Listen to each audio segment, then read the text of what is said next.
My favorite scene in The Legend of Zelda Majora's Mask is one that you could miss entirely.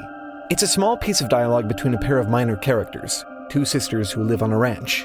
Over the past 3 days, and between dungeon crawls and fighting monsters, I'd been helping them with their chores. All the tasks here are optional side quests, delivering milk and keeping bandits away, fending off an alien invasion to save their cows. After all of this is done, the younger sister, Romani, cheerfully tells you, "See you tomorrow." But her older sister, Crimea, isn't so cheerful. She's somber and reluctant. Something is clearly on her mind. She says the same thing, but different. "See you tomorrow." Crimea knows something Romani doesn't.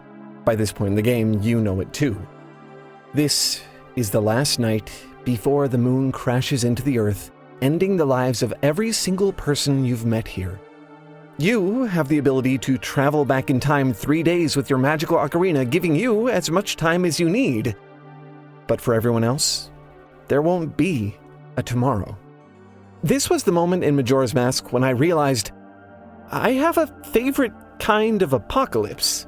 Which, I'm aware it is strange to have a favorite kind of apocalypse. I'm not even really sure what I mean by that. Like, the apocalypse is as dire as things can get. This isn't like having a favorite TV show or a favorite character trope. There's not a lot to enjoy about the world ending. And yet, when I look at this scene, the strange tenderness of this moment, the absurd intimacy, the smallness of it, I know.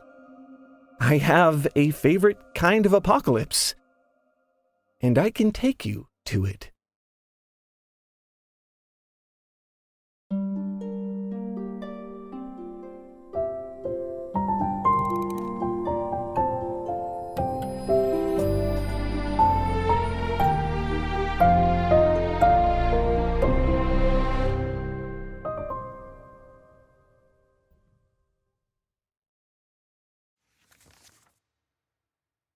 Okay, really quick, I just want to share something with you that I'm really proud of.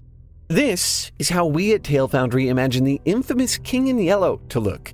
This is an actual original piece of art created by our very own artist, Owen Fowkes. The reason I want to show this to you here is because I think it also says something about the absurdity of art. See the gilded antlers, the floating crown, the flowing tasseled robes, skeletons crowded within. I won't interpret the whole thing for you here, but there's something so resonant about this figure and about how artists are so drawn to it. We just had to try and capture that. And you could capture it too. We have prints available at thetailfoundry.com/store. They're only $20 each, and everyone you buy helps us make these videos. Again, just visit thetailfoundry.com/store to get yours. I can't promise you won't go mad looking at it. That's just a risk you'll have to take. Now, back to the video.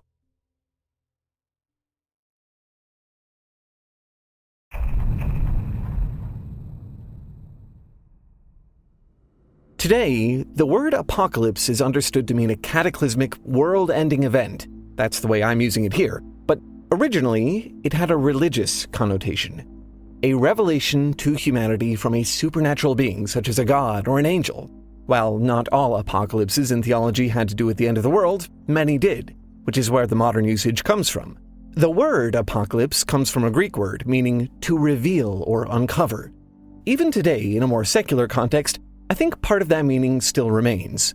Only instead of a divine revelation, the apocalypse as we know it today often reveals all of humanity. At the end of the world, who are you? Without the order and structure of your everyday life, all the things you feel obliged to do, who do you become? In many apocalypse narratives, the answer is an ominous one. Lord Byron's poem Darkness describes an apocalyptic scenario where humans, quote, see each other's aspects at the end of the world. They're shrieking and dying at the sight of everyone's mutual hideousness.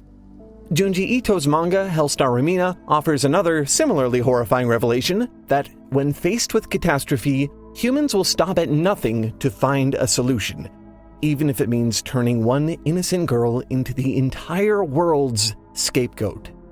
The apocalypse removes the idea of tomorrow, and with it any sense of social conventions, systems, routine, normalcy. Right as everything is about to end, you get a chance to see what's underneath. An unmasking of every single person all at once. As the timer of Majora's Mask ticks down, you start to see characters take off their masks, both literally and metaphorically. You spend the game collecting masks, gaining abilities, and trying on identities. When the residents of Termina give you their masks, you get to see what's underneath. The revelation. Most of the time, it's hardly as horrific as Byron's vision or Hellstar Amina. These people act like people, right up until their final hours. Some want to protect their families, others want to confess their guilt. Even the ghosts of long-dead heroes want to be remembered, while there are still people around to remember them. So, with the moon glaring down at you in the sky, you talk to them. You help individual people find peace and closure. As your quest log begins to fill up, you learn their schedules. You learn what each of them prioritize and what they want most out of their final hours. And once you give them what they need, they're healed, in the game's words. They have no need for a mask anymore and are relieved to finally take them off. At the end of the world, every single person gets a chance to show who they really are, to reveal themselves to each other. The apocalypse is a guarantee that tomorrow won't come, which means you won't get time to make another impression. This is it. This is who you are in the end. I think my favorite apocalypse is the one where everyone can finally take off their masks.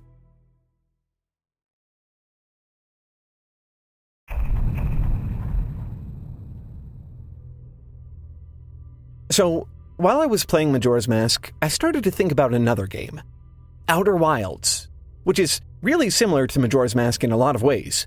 There's also a time loop before the end of the world, except this time you just have 22 minutes in real time before the sun explodes. You spend the loop exploring the void of space, documenting the history of a now extinct species, the Nomai. You witness written conversations between people who have been dead for thousands of years. You learn about their curiosity, their passion for exploration, just like yours. As you read their notes, you gather hints about the personalities and relationships of individual Nomai. For the most part, they're very difficult to tell apart. You don't get to see their faces. All you really have are bits of text scattered throughout space. The only one you do meet is wearing a mask. The thing you are more likely to remember about the Nomai, more than any one individual, is the passion they have for discovery. The wonder that they documented and left behind. Throughout the game, you also meet several members of your own species, the Harthians. Their faces are also obscured by space helmets, but they all play instruments. At several moments in the game, in the middle of empty space, you can detect the frequencies of their instruments from millions of miles away. It's the first and strongest impression you get of any of them. By the end, you've spent time with them, you've seen their individual personalities, but you really know them by their songs. Eventually, you do break the loop. You can't fix the apocalypse in this game, that's not even the goal. You just find a way to let the next moment happen. The last moment. Ever. The sun is going to explode, taking out your entire planet for the very last time. So, at the end of the world, you sit with your friends, or at least some form of them, and play a song together. The explosion will leave nothing behind of either species. Their homes, their lives, all their research and progress and history will be entirely destroyed. The thing you're left with is the thing you already know them by, the music that they make. Tove Jansson's Comet in Moominland does not end with annihilation like Outer Wilds, but it does get startlingly close. The book contains visions of red skies, displaced refugees, children sheltering from catastrophe in hideouts where they once played. Comet was first published in 1946, after an era of war and upheaval. To its original audience of Finnish and Swedish children, its apocalyptic imagery would have, I suspect, been all too familiar. The story starts with a group of little trolls living in a peaceful valley. When a comet appears in the sky above their home, there's nothing Moomin Troll and his friends can do to stop it. The only thing they can do is try to learn when it's going to hit and prepare for the worst. 3 days before the comet is due to make impact, the characters enter a town where a dance is taking place. After surviving a changing climate, natural disasters, exhaustion, and fatigue, they need this. So, instead of another night of tireless travel and worrying about the future, they join in. They spend hours telling stories, making music, and dancing. Hours that they could have spent searching for a solution. Quote, every possible kind of creeping thing came out of the forest to have a look, and nobody gave a thought to the comet that was rushing toward them, lighting up the black night with its fierce glow. It would be reasonable for the characters in these narratives not to make music. It would be reasonable for them to scream and cry and panic as the world they know dies around them. And in many cases, that does happen. These works are all marked with scenes of despondency, hopelessness, raw, brutal despair, but what stuns me about this type of apocalypse in general is that they're also so often marked by song. Beautiful, irrational moments of self-definition at the end of the world. As one of the characters in Comet in Moominland says, we began talking about dancing, and suddenly you started talking about the comet. I'm still talking about dancing. In Outer Wilds, you spend your last moments playing a song, just as the Nomai did. Their own song was their love of discovery, their willingness to explore right until the end, the passion they pursued all the way into extinction. In Majora's Mask, healing the regrets of certain characters means accepting the masks that they give you, but it also means learning their songs. A lullaby for a crying baby, a musician's last performance with his lover.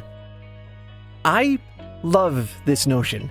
The idea that at the end of the world, given one last moment to display who you are, people would take it. That they would sing, even when it's meaningless, even when it won't save the world. I think that's my favorite apocalypse. The one where you can sing and dance, even as the world is ending.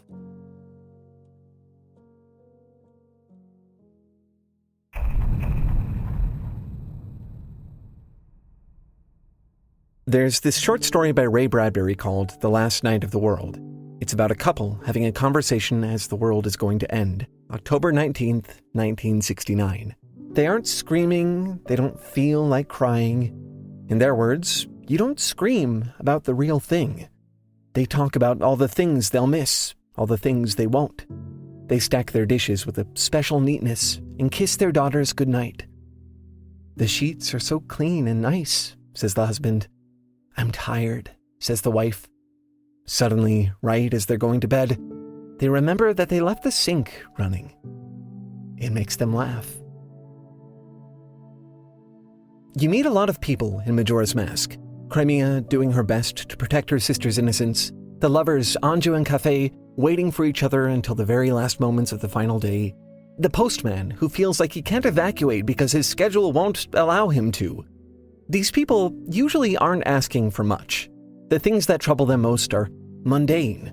One character wants to confess to a petty crime. Another wants to see his chicks grow into chickens. There's even a ghost who wants to pass on his dance moves. Under other circumstances, these are minor troubles. Things that, more often than not, will resolve themselves with a little time. These are the kinds of problems people hear about and say, it's not the end of the world. But this time, it really is the end of the world. And suddenly, those small problems matter a lot more. People sing during the apocalypse because it's something they could do before the apocalypse. When mundanity is no longer a guarantee, it becomes priceless. Ordinary activities take on an overwhelming significance. At the end of Comet in Moominland, Moomintroll and his friends are hiding in a cave, waiting. Just days ago, this was their secret playplace, somewhere for fun and games. Now, minutes before the comet is due to arrive, it's the only shelter they have. The comet screams overhead and barely misses the valley. The trolls are safe. But hiding in a cave? They don't know that. As far as they know, quote, everything had been burnt up or smashed to atoms when the comet came down, and their cave was the only thing left in the whole world. This could have been the point where Janssen tells us how devastated they all are, how afraid they are to step into the smoldering remains of a world they loved, and how overwhelmed they are by the scale of the change that's taken place. But that's not what happens. Instead, Moomintroll's mother tells them, everything is all right, but you must go to sleep. You must all go to sleep, my dears. There's no danger now. She gathers the frightened children around her and sings them a lullaby.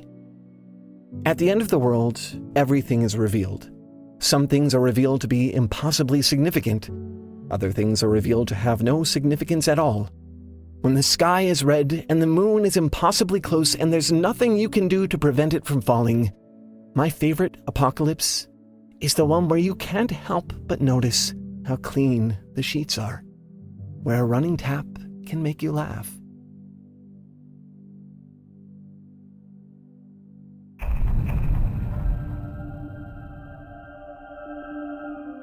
At the end of Majora's Mask, right before you attempt to avert the apocalypse for good, there's one more revelation from the game's villain.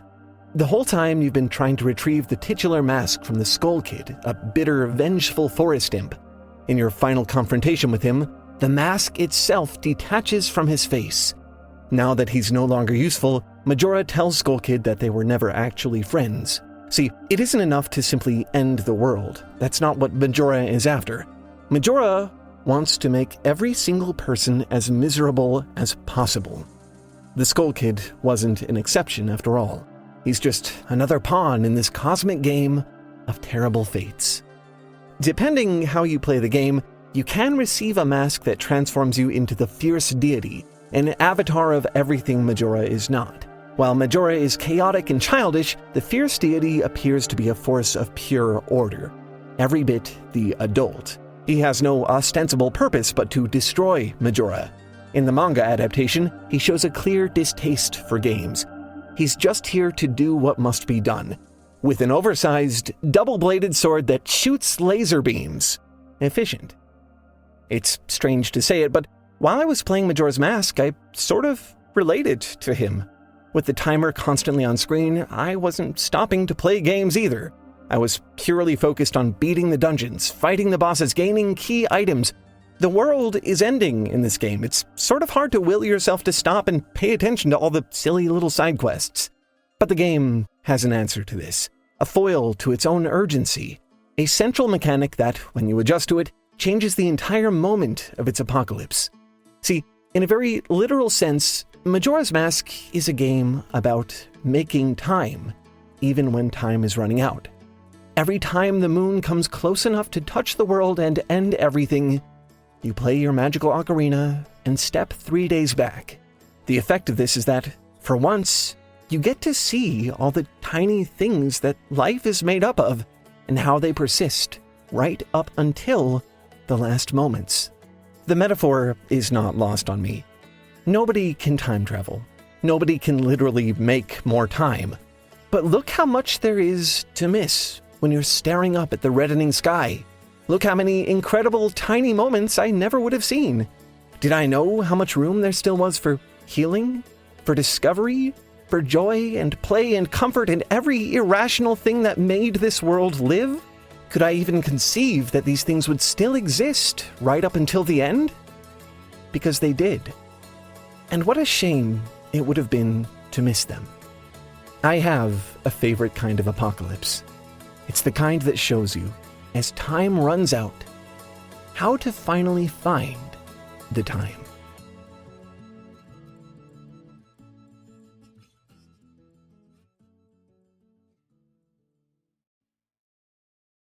As I was playing Majora's Mask, I couldn't help but wonder, why does the moon have a face? I mean, impending cosmic doom is stressful enough, but when it has eyes, a mouth, and expression, it's as if the apocalypse itself is mocking the world, a twisted reflection of all the people it's about to destroy. Come to think of it, it's not just Majora's Mask. There are a lot of cosmic apocalyptic forces with faces. Sometimes it's not just a face, it's flesh.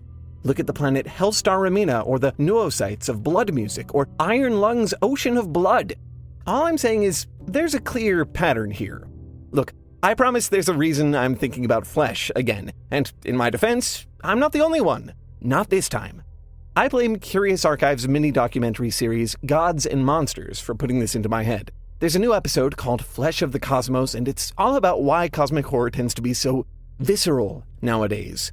Where do all these meat apocalypses come from? Why are humans so fascinated with making the apocalypse fleshy?